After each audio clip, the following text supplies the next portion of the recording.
दोस्तों आज हम लोग बात करेंगे यूक्लिड विभाजन प्रमेयिका के बारे में। इससे आपको ऑब्जेक्टिव या सब्जेक्टिव, ऑब्जेक्टिव में 1 नंबर और सब्जेक्टिव में 2 नंबर का हर साल इसे सवाल आता है।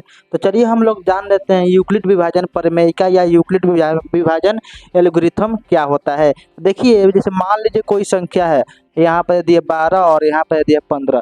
इसको हम डिवाइड करते हैं तो ये जाएगा आपको 12 3 बार में, और यहाँ पर 15 में से 12 जाएगा तो आपको 3 बच जाएगा, खत्म हो जाएगा। तो ये हो गया। तो अब देखिए 5 को अगर डिवाइड करते हैं 19 को, तो ये जाएगा आपको 15 कितने बार में, 3 बार में जाएगा, और यहाँ से 4 शेषफल बच जाएगा।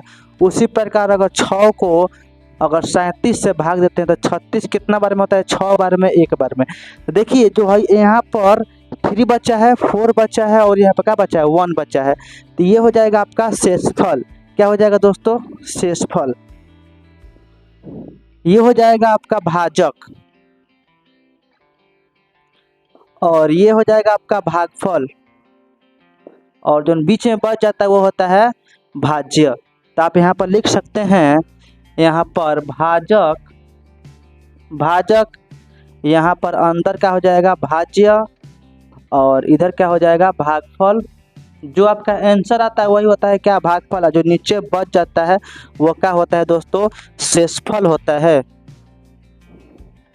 अब देखिए यहाँ पर आपको समझाने वाली क्या बात है। जैसे मान लीजिए 4 है तो यहाँ पर क्या बचा है, 3 बचा है। तो जो भाजक होता है वो शेषफल से क्या होता है, हमेशा बड़ा होता है, आप याद रखिएगा। अब यहाँ पर हम इसको जैसे मान लीजिए भाजक को अगर हम b लिखते हैं, और इसको लिखते हैं q, और इसको लिख देते हैं a, और इसको लिख देते हैं r। तो यूक्लिड विभाजन यही कहता है कि ना, कि भाज्य बराबर इस दोनों को गुना करके इसको जोड़ देंगे तो इसका आंसर बीच वाला का आ जाएगा। वो जैसे मान लीजिए भाजक, भाज्य लिखते हैं इक्वल टू भाजक, भाजक, इस दोनों को क्या करना है, गुना कर, भाजक गुने भागफल, भागफल में शेषफल का कर दीजिए, जोड़ दीजिए। तो यही क्या है, आपका यूक्लिड विभाजन एल्गोरिथम है या यूक्लिड विभाजन प्रमेयिका है। अब यहाँ पर अगर इसको a मान लेते हैं और इसको बराबर b इंटू क्यू, क्या हो जाएगा r। तो ये क्या हो जाएगा, यूक्लिड विभाजन का प्रमेयिका का आपका सूत्र बन जाएगा। देखिए हम लिखेंगे, माना कि a कोई धनात्मक संख्या है जिसमें b से भाग देने पर भागफल q और शेषफल क्या बनता है, r बनता है। a कोई क्या है दोस्तों, धनात्मक संख्या है, उसमें b से भाग दे रहे हैं, तो b को हम इधर लिखते हैं और a में क्या करते हैं, भाग देते हैं। तो भागफल q और शेषफल क्या बचता है, r बचता है। तो यूक्लिड विभाजन प्रमेयिका यही है। ये देखिए अगर a लिखना है तो दोनों को गुना कर दीजिए, r हो जाएगा।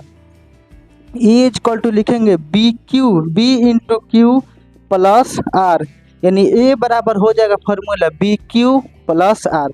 तो ये क्या हो जाएगा दोस्तों, यूक्लिड विभाजन प्रमेयिका का सूत्र या यूक्लिड विभाजन एल्गोरिथम का आपका सूत्र हो जाएगा। यहाँ पर कहता है कि 0 ग्रेटर देन और आर, आर का जो मान होता है हमेशा 0 होगा या 0 से बड़ा भी हो सकता है, और बी से क्या होगा दोस्तों, छोटा होगा।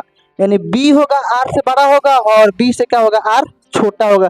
यहाँ पर आप चेक भी कर सकते हैं b यहाँ पर है, ये r है, इस क्या होगा, r क्या है बड़ा, b क्या है बड़ा है, r क्या है छोटा होगा। तो आप ये भी बोल सकते हैं r का मान क्या होता है, 0 के बराबर या 0 से बड़ा हो सकता है। आप इसको याद रखिएगा। ये भी कभी कभी परीक्षा में पूछ दिया करता है कि यूक्लिड विभाजन प्रमेयिका का सूत्र क्या होता है। तो आप इसको अच्छी तरीके से कॉपी पर लिख लीजिए।